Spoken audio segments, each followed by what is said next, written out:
Mr. O'Brien, transport directly to the bridge. Aye, sir. Energizing.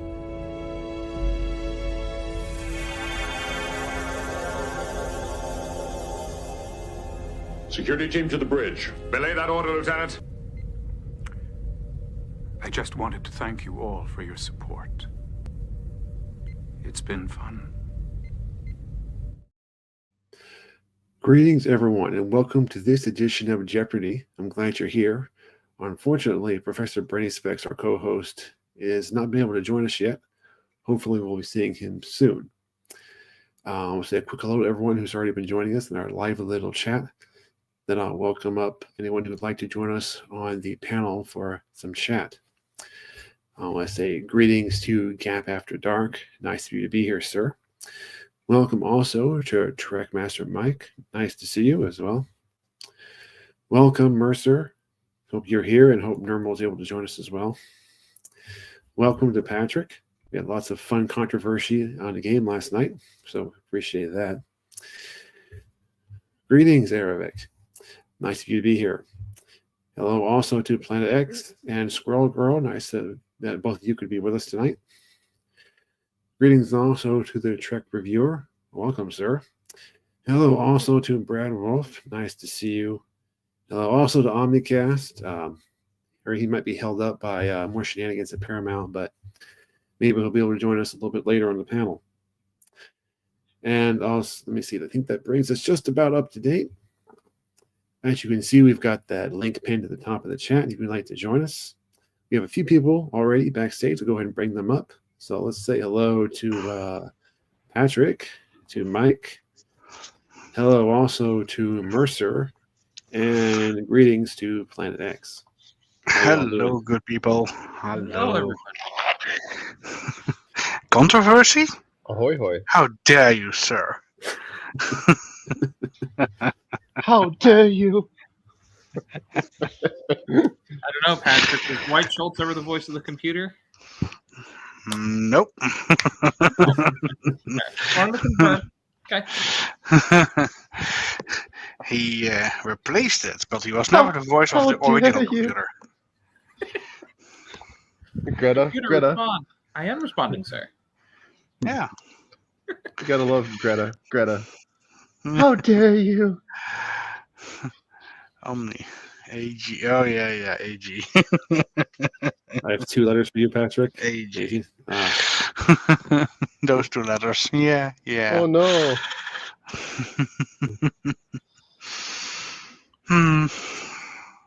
Yeah, there was some planned controversy, but not as much as that really happened. But that was part of the fun. Indeed. It wouldn't be the Trek feud without controversy. Exactly.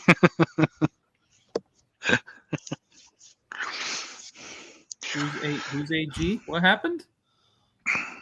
Oh, one of the questions I had name all captains of the 22nd century. That's right. And I had said exclude Archer and Hernandez, but it also should say exclude AG because he was too known. But yeah, I did not write that correctly in the question. So yeah, whoops. Did you spell T wrong as well? I don't remember. There was no T yesterday. To Paul? Don't go there. I've never seen T spelled that way. That's the only weird thing about it. Of course you have now, not because you don't write in Dutch or talk in Dutch. But I do. They have Are we going to send somebody to rescue the professor? Is that what's going on? Well, Arabic says Omni shuttle was diverted to the last known coordinates of the professor. So we got to send Kid over there. We got to send Kid over there to help him out. Yeah, I expect that John did try to contact him. What was that, Patrick? I suspect that you did try to contact the prof. I did. Unfortunately, I got no response, just like Worf. Yeah. Okay. No response. Remember, Chirp was captain too. Well, Patrick, no. Wouldn't you like to be a pepper tube? Need input. Major input. Look like butterfly, hummingbird. Mm-hmm. Stephanie, nice software.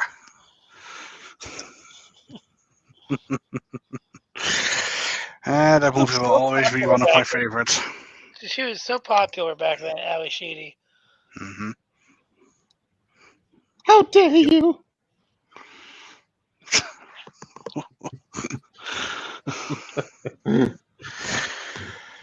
I think the controversy may have been too much for Professor. That is a distinct possibility. Well, here's the thing. It's not just the whale, it's the water. Yes. I don't think. I don't think the professor got enough help from his green candle. Mm. Mm, Be careful with those green candles.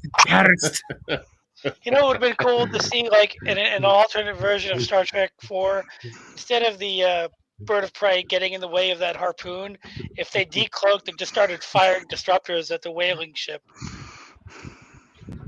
Just open fire. You know, the wing guns, you know, the wing-mounted turrets. I'm here for it. That would have been cool. I hear water. yeah, that sounded like the sink of the universe.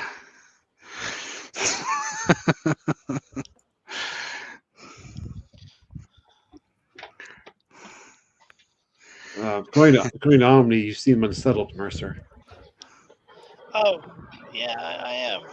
I am unsettled. I'm pressed for time. Many things to attend to. Director Kanik.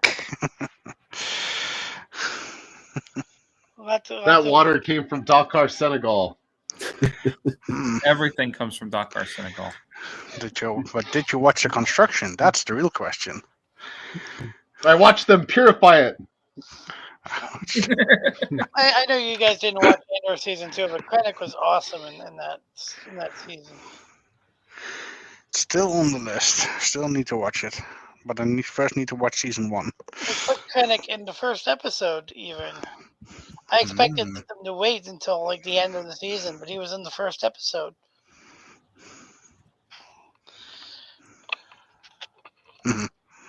Pretty cool. I heard the next thing they're going to do is the Mandalorian and Grogu movie is the next Star Wars release, and that's going to be a trilogy. I'm here for it. I don't know why it's going to be a trilogy, but I guess they need a trilogy to keep the money coming in. Exactly. Precisely. That's the only reason for a trilogy. Money. Oh well.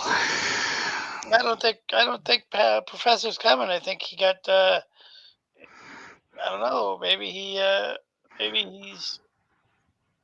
I don't know, orbiting a different planet. Smiley abducted him.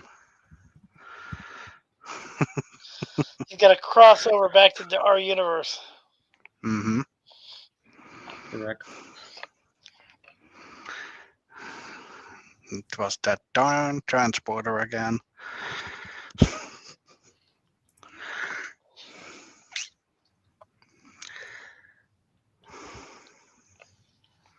The greatest science fiction movie is still Plan 9 from Outer Space. That is definitely a movie. It's a good one. It's a good one. It's classic.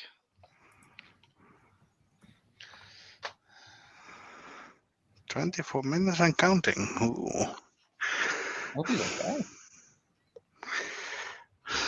I hope he's just driving home, maybe. I hope he just fell asleep. Okay. Or his internet connection is out. I hope he's okay.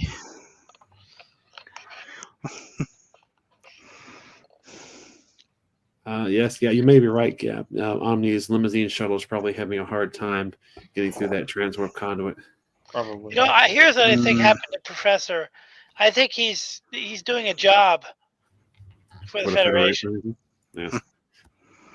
Section 31. So yeah, I don't know if I'll be able to play Millionaire tomorrow. It depends on timing. I'm going to see William Sadler around 6 o'clock. He's the And guy that plays Sloan. you're hoping to be recruited by Section 31. That's what you're saying. Yes. I'm The hearing. real Section I'm gonna have 31. him sign my companion. Nice. I'm gonna have him sign my companion book. Nothing smoother than a Borg sphere. Well, I beg to differ. That's a little bit debatable. Smoother than a baby's behind. Is that what Android's bottom. Smooth as an Android's bottom. Yeah. Man, that movie is so stupid. Like, Especially the part where they say "to hell with our orders." Precisely. Yes. that Didn't movie want to was say really, it, but really yes. bad.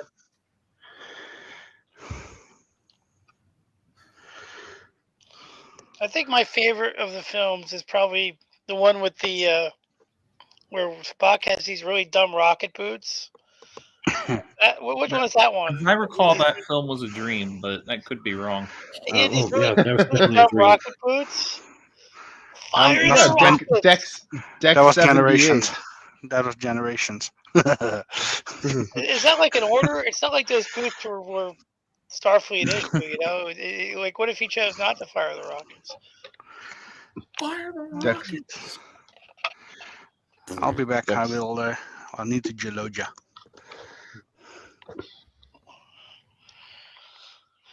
Yeah, it was a good movie. Had everything in it. Teeth out. You got here at just the right time, Mr. T. Love it. Every episode, you got to start talking about the android's bottom. Time will tell. At The least android's once. bottom. I don't like the sound of that.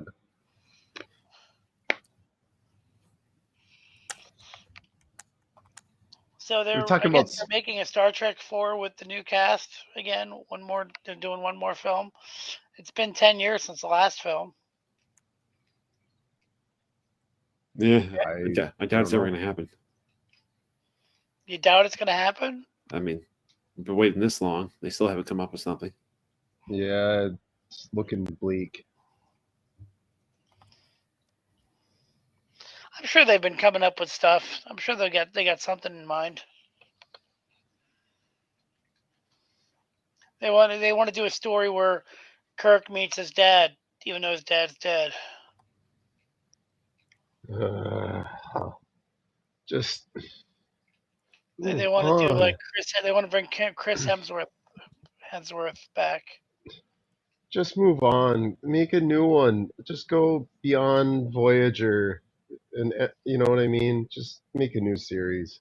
Stop going back to Kirk, and stop rewriting history. I'm done with all that. I think they should just Wait a let the minute, what if franchise there was- rest for several years. What was that?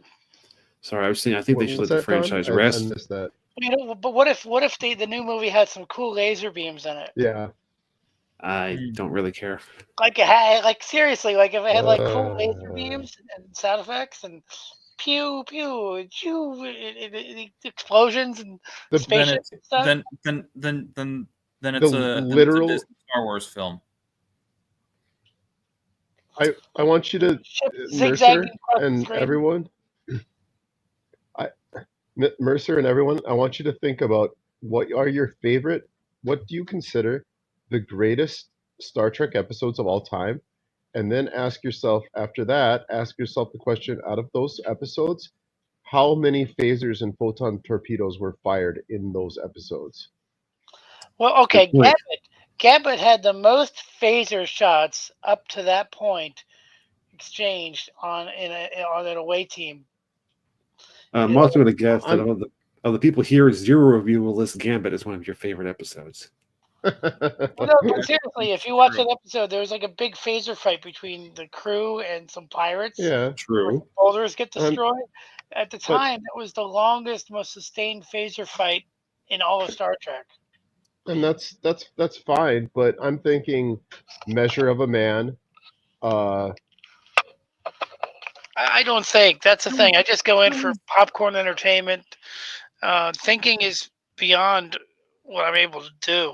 I don't want to think. I want the story to be told for me. I want the story to do all the thinking for me. In fairness, there was a decent amount of phaser fire in Best of Both Worlds, but yeah, think about the vast majority of the best Trek episodes don't involve a lot of combat. Indeed. Like in The Visitor, there's basically no action at all. None. Zero. No, there's like The action is in the scene at the beginning where Ben is quote unquote killed. Mm-hmm. And then the scene later when the old crew takes the Defiant back to try it again. That's pretty much the action, quote unquote. If you could call it that. Yeah, but they want to make a movie with the Star Trek Kelvin crew. They've got to put action in it because it's a movie. They got to have lasers and people flying and ships going back and forth and whizzing across the screen and special effects and sound effects. And most importantly, lens flares. They need lens flares. Of course. Yeah, you know. Yeah, you got to have a certain quota of lens flares per scene. Exactly. So if one scene has less lens flares, then they have to compensate by putting more in the following scene. Exactly. See, you understand. Thank you. And they should make it like like Independence Day, where the music is really dramatic and there's like fighter jets and "You did not shoot that green stuff at me" lines, like cool witty lines. Omni says lens flares are mandatory. You did not shoot that green shit at me. Like how funny was that scene? A lot better than anything we're getting these days. I'll say that. Omni, have you ever walked it since like you and your company have started pumping out all this new Trek stuff? Have you guys ever walked in like day or two after a release? Things have gone poorly, and your boss just looks at you and says, "Shaka," when the walls fell, and you just know what happened. Like, that ever? Oh, that's funny. Shaka. Walls fell. I want to. There are so many times I wish I would have said that at work. Just shaka when the walls fell. Every day, I think. That's true. What you do is you mix that phrase up with some of the phrases in Blade Runner where they test you who's a replicant. The whole scenario about the tortoise. Oh, so when your boss watches Darmok, then you can say Sokoth, his eyes open.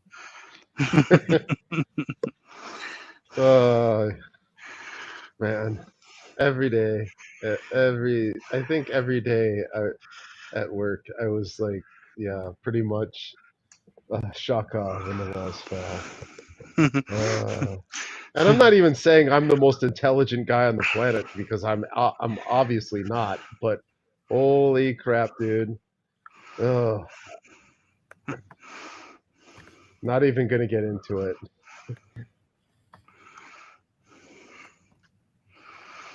We never have bad news at Paramount, but your slogan is a mountain of bad news. Yeah, how would the crew of the Enterprise deal with the contentious Marvin the Martian who's trying to blow up the Earth because it's blocking his view of Venus? How would they deal with his ultimatums from his ultimatum gun? They'd set up a subspace dampening field around where his bomb is and go from there. Oh, wait, no, you said Enterprise. I'm sorry. I thought we were talking about Voyager. I'm talking about the Pu-38 explosive space modulator.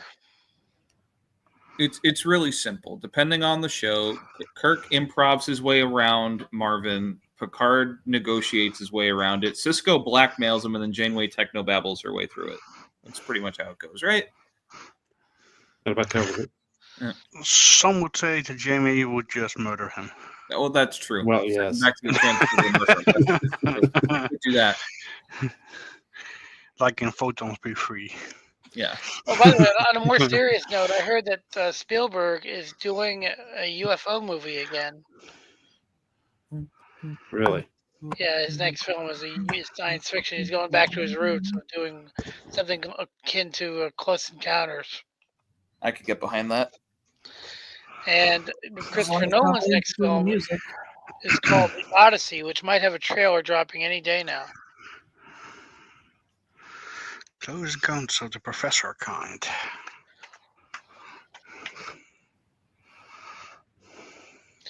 And there's a new Superman film coming out this year, which everyone's going to go see, except for me. I'm not going to see it. I bet you will at some point. No. Still have not watched that. I've gone to see exactly one DC film in the theaters, and it was the first Wonder Woman film. That's it. I love that movie. That is a good movie. I was glad I went, but to this day, it's still the only DC film I've gone and seen in theaters.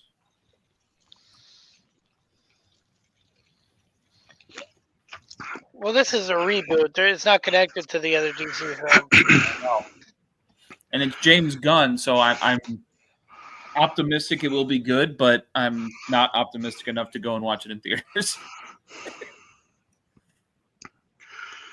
I'm saving my movie allowance for when Fantastic Four drops like a week later. I think that looks really bland, but that's just me. Just doesn't look good. I'm invested in the MCU at this point. I don't care how I gotcha. bad the movies degrade. I've been following the MCU, going to every film that's come out since the first Avengers film. So, and I was in high school when that happened, so I'm kind of invested.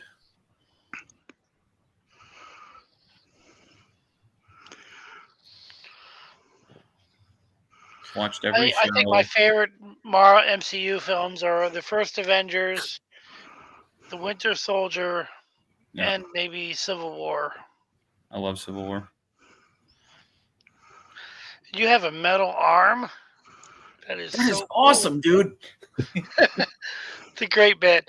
I love the bit where I think Scott, I think his name is, he's like, does anyone have any orange slices? Does anyone have any orange slices? I don't know what that even means, but it's great. It was a joke from the first Ant-Man film that when he uses the suit, like it makes him have a craving for orange juice or something. Okay. Yeah. Yeah, that was vitamin C deficient or something about making him crave oranges or citrus when he uses the suit. I think his delivery in that movie was spot on. Like, especially when he gets the shield back, and then he just says, like, totally serious, "Here you are, Captain America." Captain America. Just his delivery is so good. Thanks for thinking of me. Thanks for thinking of me. What time zone are we in? But he should never have led his own At the time when Civil War dropped, I said it was the best MCU film of all time when it dropped. Better films have dropped since then, but I don't know. I think it still holds up it's pretty funny. I really liked pretty well, but Infinity War is better. Endgame's better. Really? Oh yeah. Star Trek 11 straight from the Professor. Hey! I really like when Speaking of professors, that whole scene. Sorry about that. The green lamp has released him. The whole scene in the bedroom where Tony was talking to Tom Holland, Spider-Man, is better than any origin story they could have written for Spider-Man. That scene was perfect. Do you know which part of that scene was improv, Mercer? I believe the scene where he says, sitting on the bed, like where he's going to sit on the bed, right? Yeah. So Tony walked over, and Tom was supposed to move when Tony walked over, and he didn't. So RDJ improv I'm going to sit here, so you move the leg line. It's so great. And what's so great, if you know Robert Downey Jr., there's a question he asks in that scene where he says, "I have a question of the rhetorical variety." That's completely the way he delivers lines in like movies like Scanner Darkly. I don't know if you've ever seen that. Yeah, I think he says that same line in that movie. Anyway, good to see you, Professor. Thank you. It's Indeed. good to see you. Sorry to take up your game talking about the MCU, but you left us no choice. We were speculating you'd been sent back to 1969 via the Stargate, among other Yeah. things. Well, yeah. But you do like the MCU at all, right? Sometimes. Tiny Jim, solar some flare. Some of it, yeah. General Hammond. Hail. By the way, before we go Eric. on to Jeopardy, the one movie I'm not looking forward to seeing is that Jurassic World movie. It doesn't look good at all. Yeah, that's one too many. Uh, And there have always worked. There always, not always, but there already have been too many. But Yeah, yeah, the that seventh one's. film. Anyway, I'll be watching backstage unless you need a contestant. So Let the Well, host decide. Well, you're one of our first three, Mercer, if you'd like to play in the Oh, first round. cool. All right. As long as there's questions about DS9 and Ghostbusters and the Orville and Star Wars in the first round, I guess I'll try it. Well, there are some So- of those in there. So no Star Trek then. No, because I don't know anything about Star Trek. Star Trek? What? I don't know Yeah, anything Star about Trek. It's a relatively new franchise that's having content pumped out Well, by Paramount. yeah, You're in good. the ma- You're the main- you're in good. Sorry, you're in the good main company. character, I believe, is Darian Lambert. Yes, and Lieutenant Rachel Garrett. True story. When I was in college, No. we used to get episodes of TNG and DS9 a week Sounds early. like no. I hate everything. We had a satellite, and we used to get episodes not a whole week early, but about 6 days early. We used to get episodes of DS9 and TNG early, and that was really cool. And Time Tracks. Time tracks. But as Mercer doesn't know Star Trek, well, clearly I don't either. Just watched yesterday. Time Tracks is obviously the superior show to every science fiction show for the last 40 years. You don't say. I mean, you can't compete with Darian Lambert. Come on. Okay. I You don't say know so. who Darian Lambert is, but it's a cool name. I love cool So- names in science Omni fiction. knows. I love So, cool names in John. science fiction. In Andor season 2, he goes by a lot of alternate names, and one of them is Varian Sky, and I thought that name is just such an awesome name. Who are our Yeah, I three don't- contestants? The first three people who joined backstage would have been Patrick, Mike, and Mercer. Okay. In that order? Yes. And Omni is actually a returning champion, but he's running late again. Paramount nonsense. So, But you know. He just doesn't care. Eh. Like Paramount doesn't care about Star Trek. indeed. As Q said in the Star Trek Borg interactive movie, he's just too Don't- stupid to live. Don't provoke the Borg. So we can start anytime you like. Yeah. We're still looking for the professor. There's somebody named the professor who we're still looking for. Oh, well, there you are. I don't know who that is. Would have been funny if you showed up with a goatee. Okay. A goatee. Yeah, then you were replaced by your mirror professor. professor. What would be a mirror professor? I'm not Student? sure. Student? Yeah, that's the opposite of a professor as a student, I suppose. Mm, Hmm. I'm not sure. Well, Planet X, if you don't mind, I'll put you backstage, but you're welcome to join us again for a round 2. Okay. Thanks. See you in a bit. Yep. See you in a bit, Planet X. Just keep it under 88 miles an hour, okay? 1.21 Gigawatts. What the heck is a gigawatt? I've seen pop figures that say Darth Vader on them, but they're just Marty in the yellow suit. But they just say Darth Vader on the pop figure. Well, gentlemen, are you ready to play? Let's do it. Yeah. See you, Professor. Hopefully you're back. You're not leaving. I hope not. So let's play Jeopnerdy.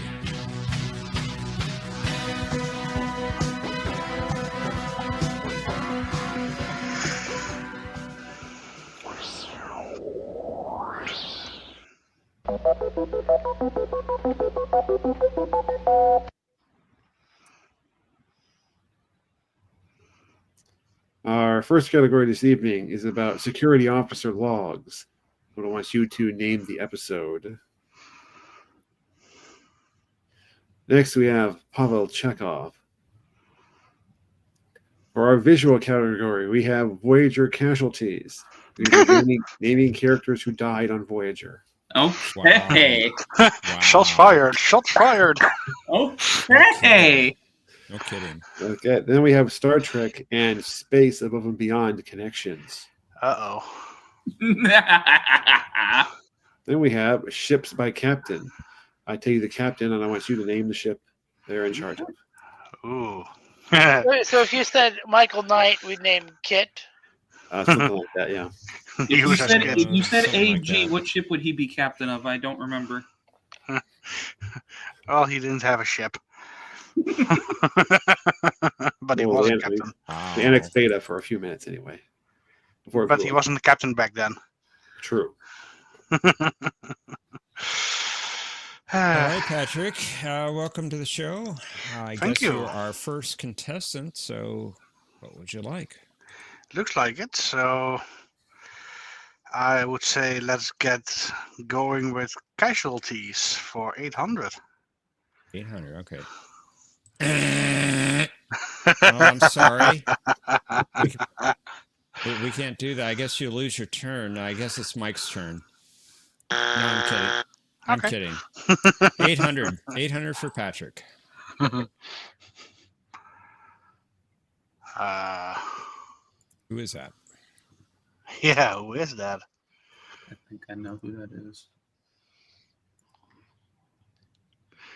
Who It's an is actor getting paid Crewman scale. Darby? That is incorrect, unfortunately. Okay. Mike? Who is Bandera? That's correct. Yes. Well Very done. Alliances. Kurt Very Bandera. nice. Wow. Well Nice deal, done Mike. indeed. Welcome to the show, and it is your first turn. Let's do the security officer logs for 600, please. Security log, supplemental. I have recreated the bridge of Voyager on the holodeck and scheduled a wargame simulation. You want the episode, correct? Yes, Okay. What is learning curve? that's right. Nicely done. Yep. Good to see you, Mercer. Welcome. Oh, It's your thank first you. turn, sir. Normal's here. And hello to Normal. Yeah, I can't find her on camera, but she's nearby. I can hear her. I can feel her. The force. I'll do security log treatments for 400. Treatments. Chief of Security's log, final entry. It looks like Quark didn't make it. I can't say I'm surprised. What is the ascent? That's right. Well done, sir. Well done. Thank you. All right. Patrick, we're back to you. I need to get back to positive territory, so let's try a security officer's log for 1000. Hey. Chief Tentacle Officer's log, stardate 54890.7. With internal sensors offline, I've had to order a section-by-section search for our missing crew members. What is a Renaissance man? That's the one. Good job, Patrick. Patrick. Thank you. Right back in the thick of things, Patrick. Very good. Mike, it's Yeah. your turn. Let's do the security officer logs for 800. Tactical officer's log, supplemental. My attempt to help Cass detect the captain's presence has ended in failure. What is Coda? That's right. Well done. Mercer. Go back to Let's do hell. security officer log for 200,000, please. I got 200. Okay. Commence station security log, stardate 47282.5. At the request of Commander Cisco, I will hereafter be recording a daily log of law enforcement affairs. The reason for this exercise is beyond my comprehension, but what is Necessary Evil? My absolute favorite episode of the show. Everything's under control. And log. And log, yeah. I love the observation he made about they need to find new ways to store them microscopically, otherwise these records would overrun all civilization. I just think it's a poignant observation about humans. All right, Patrick, we're back to you, sir. Let's try ships by captain for 600. Ron Tracy. What is the USS Exeter? That's correct. Good job, Patrick. Took You're me all a doing a second good longer. Mike. Mike? Let's do Voyager casualties for 600, please.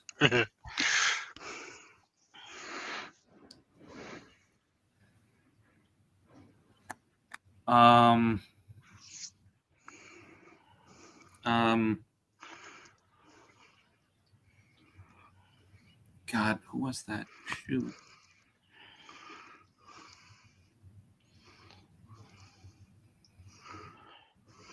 I can't think of his name. Oh, who's Hogan? That's correct. Okay. Hogan, yes. What kind of hairline is that? Like, I like that was his hairline. It's a Maquis hairline. There you go. Let's try Chekhov for 600. Yes, contract. That was him. You got it, Mercer. Chekhov appeared in this many episodes of TAS. Let us pass on that, please. Patrick. Pass. Mike.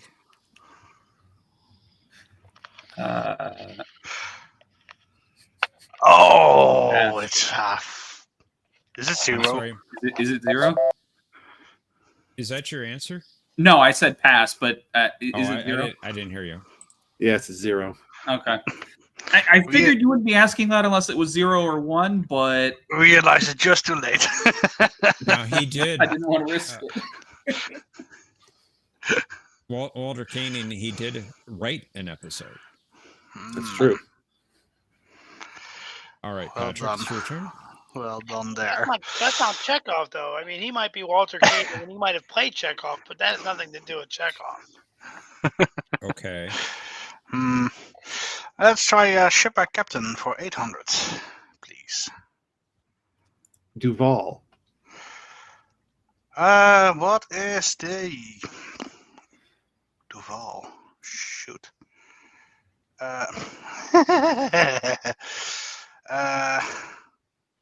Really, Patrick? Really? I'm blanking. Shit. I had it on my. Oh man. T, Patrick. T. Duval. Pass. Mike. Darn it. Pass. Mercer. Pass. We're giving Duval the Shenandoah. Good thing Shenandoah. we were here. I had it yesterday on my own show. Dude. But I was not playing myself, of course, so that's. Oh, man. Well, that's true. Stupid. Mike, you've got the lead and control. Let's try ships for 1,000. Ships by captain for 1,000. O'Shea.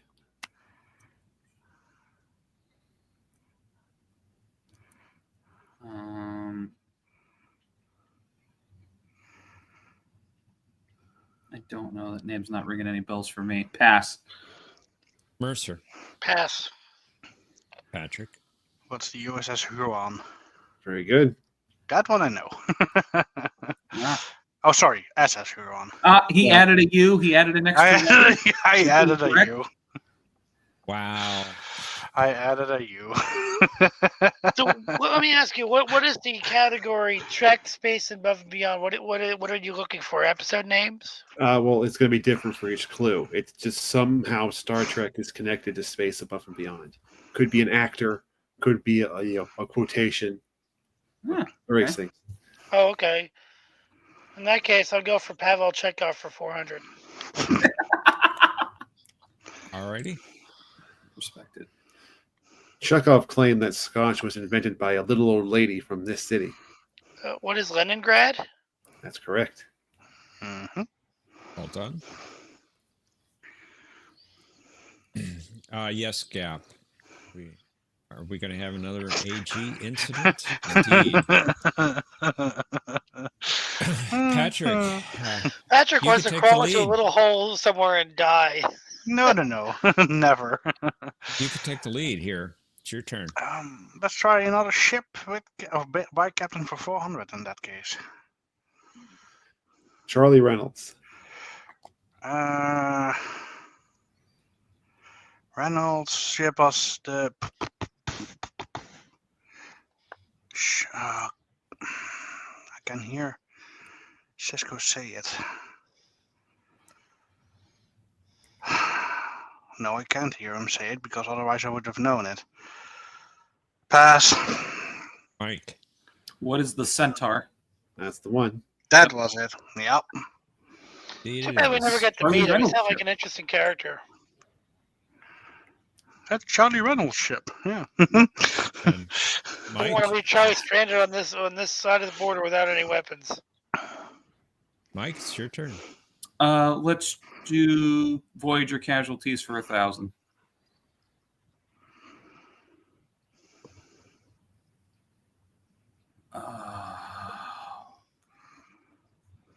Oh, that's the one from.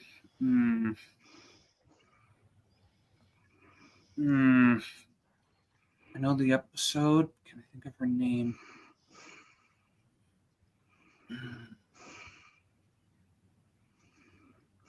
I can't remember her name. Pass.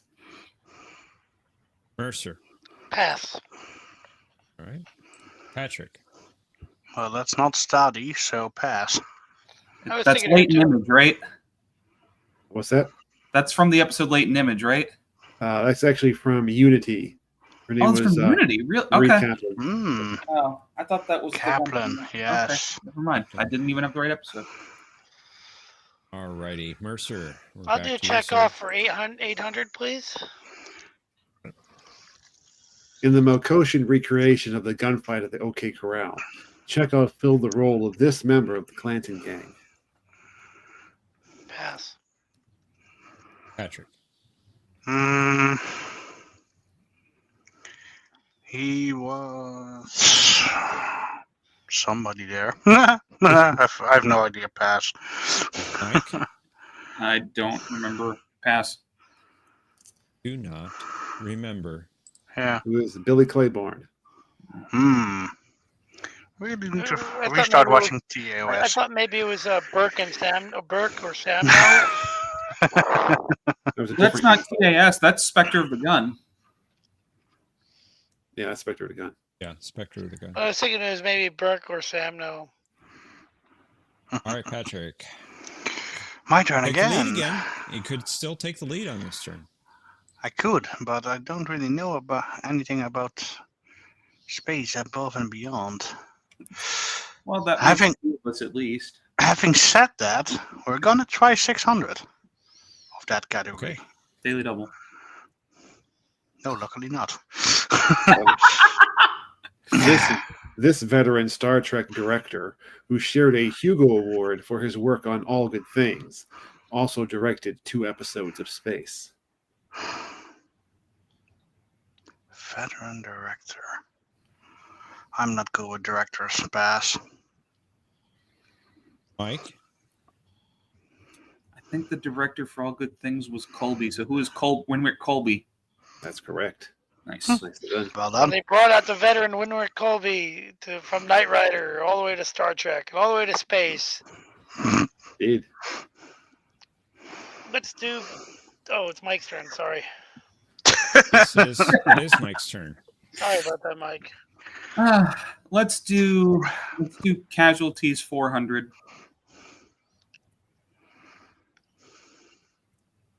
Who is Michael Jonas? That's right.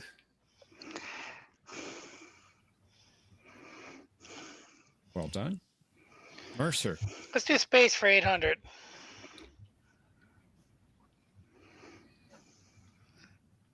This actor, who played the recurring role of Commodore Ross in space, appeared as Admiral Bullock in Voyager and the Xindi Primate Council member in Enterprise.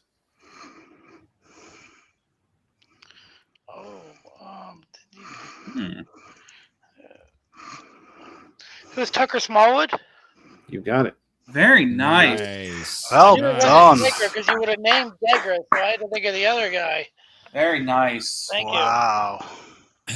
Thank you. Okay, Patrick, it's your turn. And Because you would have named Degra, I think. I'm in last You know what I place. mean? Wow. Yeah. I didn't have that one. I knew Bullock, but I didn't have the actor. Very nice. Let's try 1,000 for Chekhov. I'm gonna regret this one. While being questioned about his presence on a nuclear vessel, Chekhov provided this Starfleet service number. That was what is 656-5827D. Very good. Very nice. Good job. Wow, that's, Those I I sometimes just watched remember. that a little bit ago, but I forgot the number. Still not enough for All Mike. Well done, Patrick. You've closed the gap considerably. Mike, it's your turn. Space above and beyond 1,000. Lanai Chapman, who portrayed main character Vanessa Damphus in Space, was in 4 episodes of TNG as this con officer.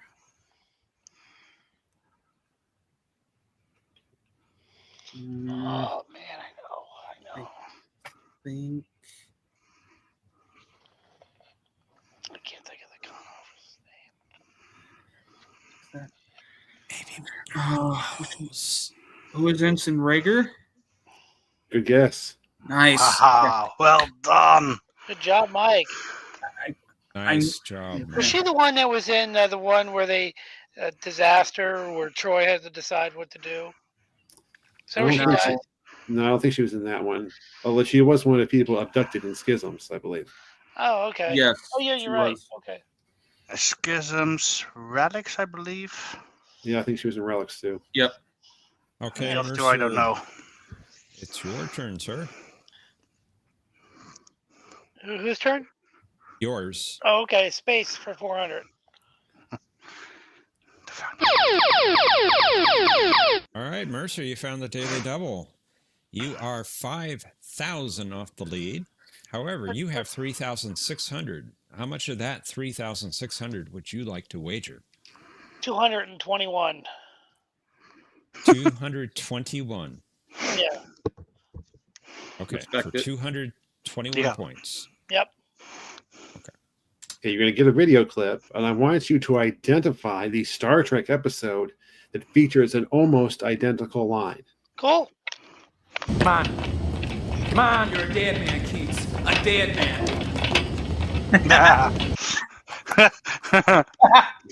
Can you okay. Come on. Come on, you're a dead man, Keats. A dead man. Oh, what is matter of perspective? Mhm. Yes. You're not the fool we take you for. That was great. That was very creative. Very I'm gonna nice. report this, Nice. Riker. You can count on that. Nicely done. All right, Patrick, Count it's your on turn. that. That was the best video clip ever. How obscure. This wasn't delivered with the same emphasis that was delivered in the Star Trek episode. True. Ships by captain. 200, please. Rachel Garrett. What is the Enterprise C? What That's is right. Section 31? No. That's an automatic 5,000 deduction in points, Mike. Ooh. Had to make it a really close game. It is your turn, Mike. Let's finish up Voyager casualties, please. There he is.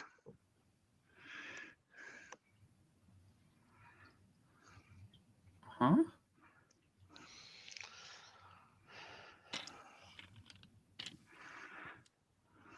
Am I dumb?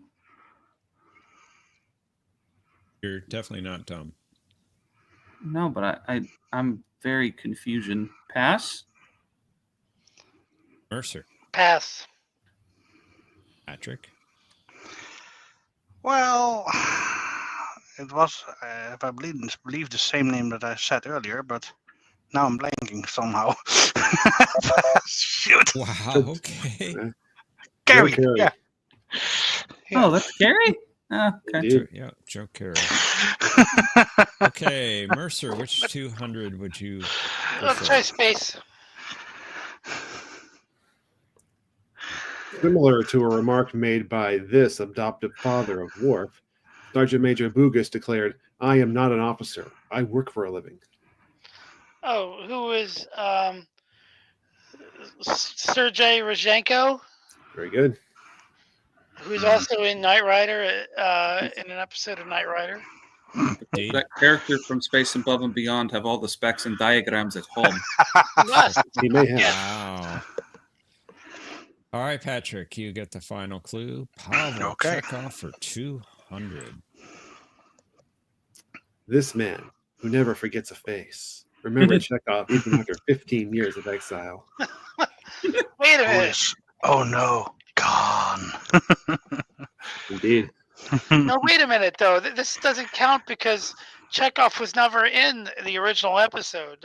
Yes, he was. So- He was just not on the I- bridge. I contend he was on the ship, No, he didn't come on board until season 2. but he knew That- Harry Mudd and I Mudd. Exactly. He was aboard the ship. He just wasn't a bridge officer yet. Yes, He was on the lower Exactly. decks. he was lower decks. All right.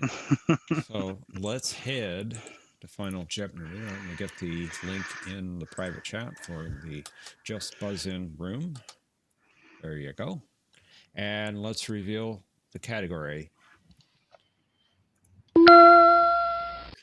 What are little girls made of? Oh no. Sugar, spice, and everything nice. Consider how much you would like to wager. How do I join the code? How do I? Wait a minute. How do I join the room? Oh, there it is. Okay, I got you. As if you have never done that before. No, it's not working. It didn't work for Oh. me. Okay.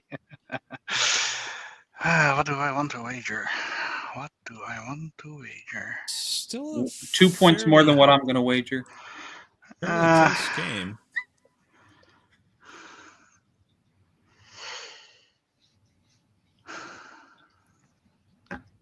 Oh well. Okay. Mm-hmm. Let's get your wagers in.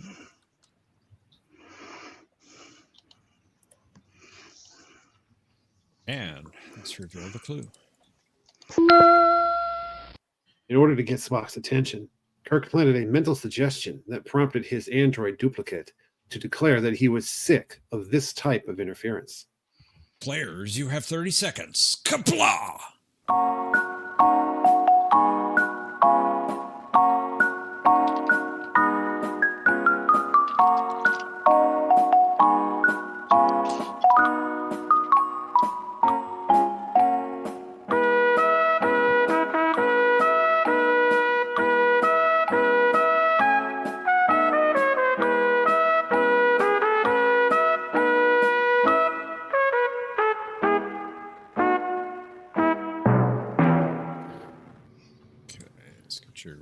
responses here.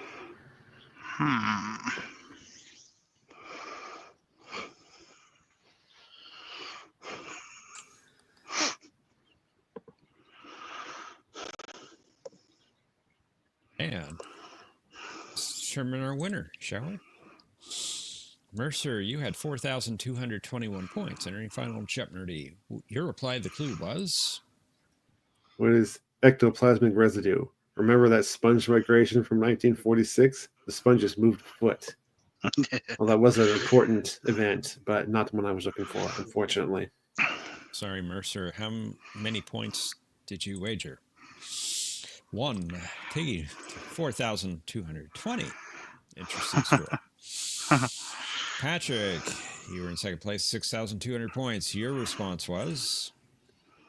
I am sick of you. No, I don't know. Unfortunately, that is incorrect. I believe that. Sorry about To be that. true. Your wager, all Almost but one of your points, taking you down to 1 point. Sorry about that, Patrick. Not a problem. Mike, you have the lead at 8,600 points. Your response was? That is half-breed. Yeah, that's it. Oh, well done. I'm sick of your half-breed interference, Mr. Spock. Yeah. And your wager, 3,801 points, give you 12,401 points. And Mike, you are the champion. Well done. Good job, Mike. Nicely done. Good job. I think I wasn't remembering, so I think, maybe he was sick of him. Sick of you. I don't think I've ever watched What Are Little Girls Made Of. Really? Oh, you should watch it. It's a good Never? episode. Is it? Is that the one where they go to like an Earth-like planet that looks exactly like Earth? No, actually.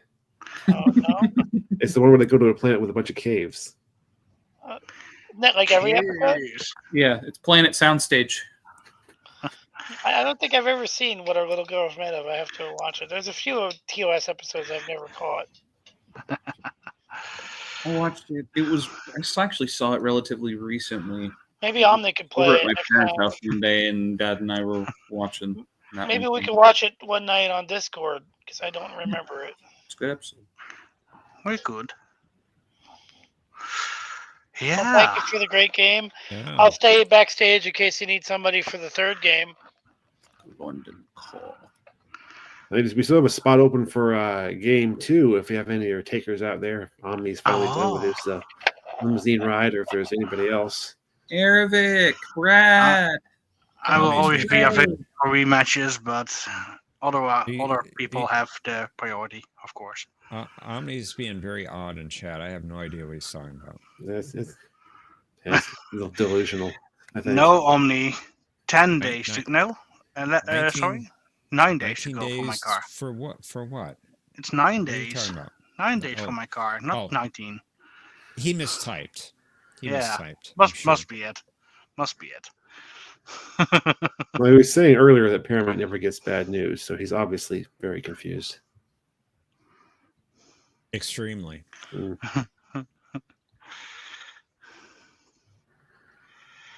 No, dude. The only reason I pulled that really awesome question because I'm thinking if you named the guy, it would have been the guy that played Degra. But since you didn't name him, the only guy I could think of that wasn't named was the black guy, and I just was trying to pull his name out of my memory, and I managed to do it. Yeah, you're good on that one. Yeah, I was really surprised, but that's kind of the one where you just gotta use like your quick thinking and process of elimination because, yeah, he was never named. Yep. You know, and I just like, okay, so the way I approached it was I'm not approaching it like a space category. I'm approaching it like a Star Trek category. Right. You know, it's like that's the only way I had a chance because I never watched space. So I just had to think who was the guy that played the Zindi guy, and I just pulled him because I love Enterprise a lot. Ship. But that was an awesome. That's the way I play if I don't know the TV show that you're connecting to. I just treat it like a Star Trek category. Loading board config, that says. Whenever I write a category about something that's not Star Trek related, especially when it's an obscure show, I try to make sure it's connected somehow. Yeah, and then Even if you never watched it. so that you have half a chance of getting it if you know Star Trek. So I'm just kind of if it's not Degra, was it Randy Oglesby that played Degra? I think so. Yeah. Yeah, because he's actually a familiar Star Trek dude. He's been in a lot of stuff. The other guy, I just happen to know his name because I used to watch. Actually, the first season set I ever bought for Star Trek was season 3 of Enterprise on DVD because it was one single story, and that's why I used to just eat that season up. I used to just watch it from beginning to end, just over the course of like 4 days, like all the time. I'd say the chat's being very interesting right now. That is true. By the way, who was it here that sent a picture of a Tesla with the plaid symbol on it, which I thought was really funny? Was that you, Patrick? Yeah, I did. That was so great. I think it's real too. I don't think it's fake. It is real. You can get that one. Yep. That was so funny. I meant to comment about it, but I just forgot. But yeah, that's so funny. Mm-hmm. I heard when they were making. How to execute .borg instead of .bat. I heard when they were making Spaceballs, they were going to make John Candy's makeup a little bit more elaborate, but I'm so glad they went with what they did, where the only thing he had that was elaborate was his ears. And the scene where his ears would perk up, they're my favorite scenes in the movie. We're not just doing it for the money. His ears go right up. Hello, Robert. Welcome. Greetings. Well, it looks like autoexecute.borg is booted up, so let's go ahead and welcome up our contestants for the next round. Awesome. Thank you. Welcome back to Planet X. And welcome, Omni. Hey, what's going on? Good luck, Planet X and Omni. Hey, cheers, cheers. I tried to throw in some Knight Rider references. Yes, I heard you. Thank you. Just because, I have the specs and diagrams at home. Just because. Theodore Baikel was Mr. Sergei Rozhenko, also in Knight Rider. Mr. Flotsam. They have all the specs and diagrams at You home. obtuse piece of flotsam. You obtuse piece of flotsam. Well, good luck, Omni. Oh, thank you. That's the Good greatest luck, everybody. ever. Thanks, guys. Why is nobody wishing Thanks for you playing, luck? Mercer. Wow. Good luck to And you. Patrick. No, you had a good game. Good luck to you. It's good. I feel targeted. I still have my buzzer out from last night. We should do it. We should do a buzzer game. Let's do a buzzer game.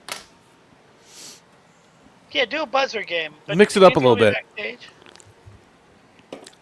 I'll What go do you with think? backstage, Mercer, sure. So you guys want to do it? The last time we did this was week 100. That's true. When we I've had never when done we had one, when but we had I could get behind it. when we had the special event. We did a special event for episode 100, where it was me, what was it, Patrick and Cinna. I think we were the highest scoring. It was like a battle of champions, right? And we decided to do a buzzer game, and it was actually pretty interesting. But usually we're against it. But I had my buzzer out from last night. Or something. What's that? Huh? What's that, Planet X? Sorry, go ahead.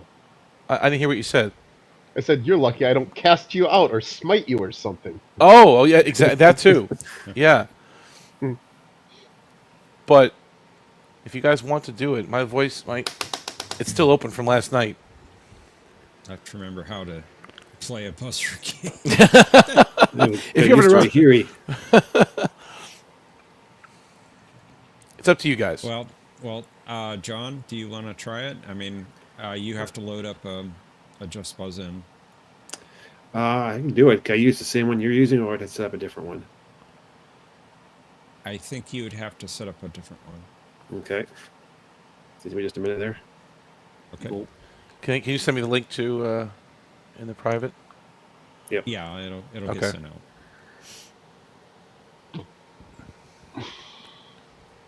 So this is going to be, so if we're doing a buzzer game, this is like regular Jeopardy rules. First one to buzz in gets to answer the question. If they get it right, then they pick the next category. Yep. Okay. Got it. It's as close to real Jeopardy as you can get. Although we don't have 6 categories, there's 5. On that game 100, I think did we do 6 categories on that special event? We did, right? We did. Yeah, and we did single and double That's right. We had single. It was an actual game of official rules Jeopardy. Yep. Because it had 6 categories instead of 5. And we had single, double, and final. The one big difference is we doubled the amount of time for the buzz in. Okay. The official game, you have 5 Oh, seconds. I'm afraid to the buzz game in. will be quite operational when your friends arrive. Sorry. We gave you 10 to buzz Okay. in. You still had 5 seconds to respond after buzzing in. Okay.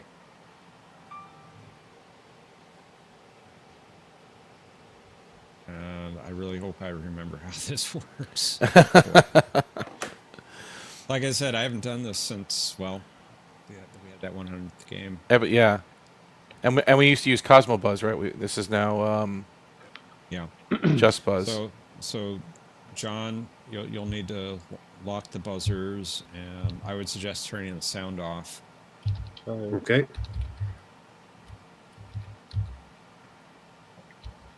And for final, we'll go back to the other room. It's just there's too much for me to run the buzzer. Oh, I see. And the board at the same time. And the board. Okay. So I need John to do part of it.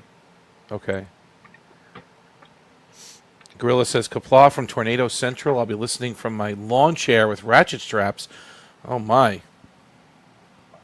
Okay. Well, be safe, Gorilla. Yeah.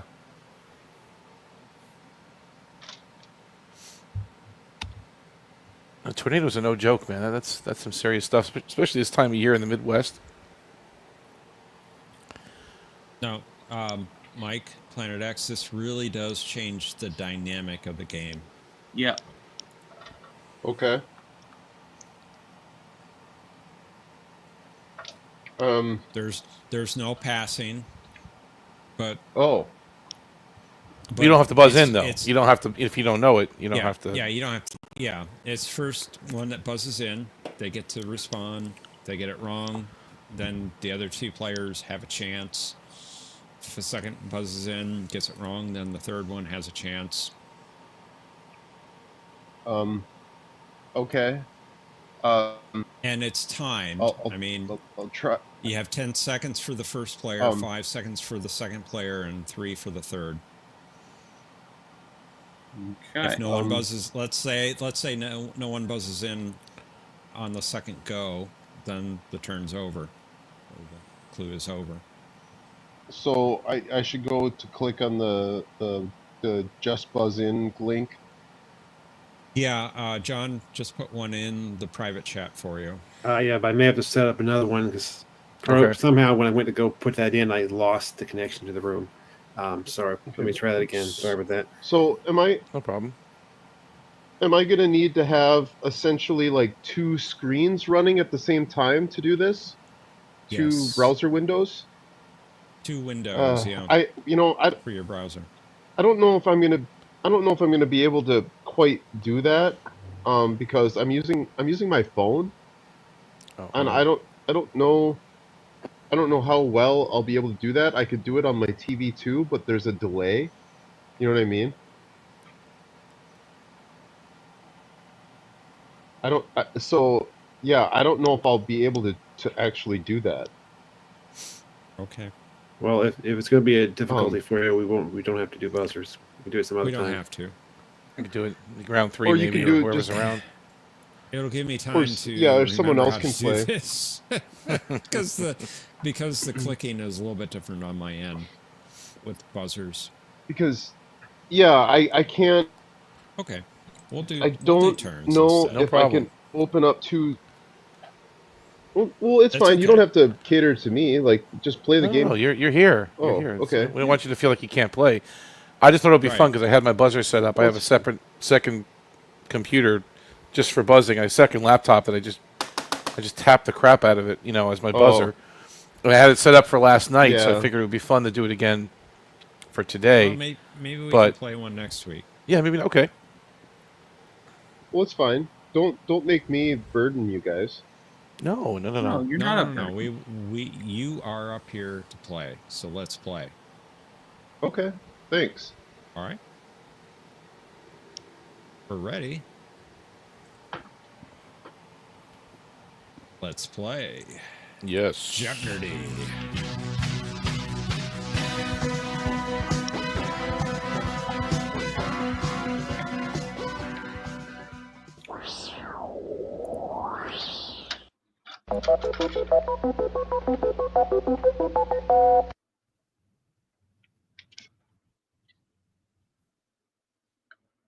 Our first category for this round is acting captain's log. You'll be identifying the episode. Next, we have Worf. Huh? For our visual category, we have more Voyager casualties. There's a lot of them. You're a dead man. Next, we have actors in Cheers and Star Trek. Oh, I'll let's provide go. their at least one role from both series. I want you to name the actor. And then finally, we have ships by first Whoa. officer. Is everyone okay? Yep. Yeah. Sorry. No problem. All right, Mike, you are the returning champion, sir. Get to go first. Cheers and Star Trek actors for 1,000, please. All right. Paul Crepence, Loquar.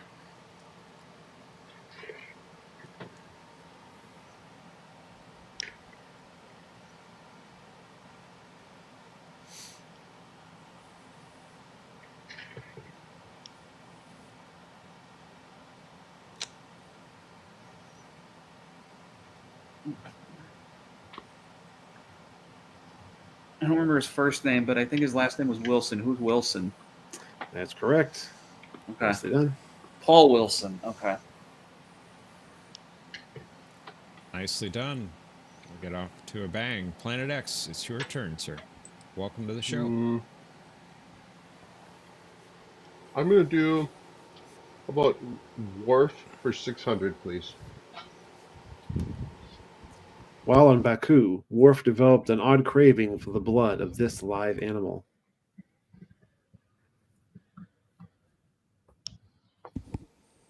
I'm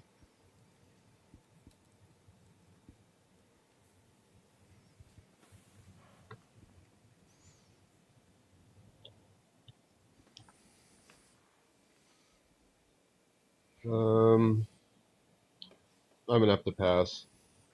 Omni? What is a live Kolar beast? That's it. Whatever that is. Who knows? Cartesian Well Razor done. Beast? What? No. Right, yeah. Well done, Omni, and welcome to the show. Hi. It's your first turn, sir. Trying to see which one of these I can jump on. Let's try acting captain's logs for 1,000. Acting Captain's Log, stardate 44642.1. I have assumed command of the Enterprise at the request of Captain Picard. Our situation is deteriorating. Do you want the episode or the person who wrote the log? The episode. Oh, that was Data, but which episode was that? No, Picard couldn't. They had problems with the sleeping. I guess it's not. What is Night Terrors? Yep. That's the one. Nice. Very nice. Nice. If you didn't give me the star date, I would have been harder too. Well done. You took the lead, Omni. But it's Mike's turn. You can retake it. Let's do more Voyager casualties for 800. Who is crewman Darwin? That's him. What's left of them? Yeah. Darwin. Sequest? Planet X, it's your turn, sir. I don't think it's Sequest. How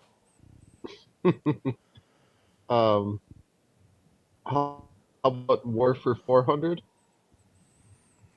War for 4? You said War for 400? It was a little garbled. Yeah. Okay. Oh, sorry. Yeah, War for 400.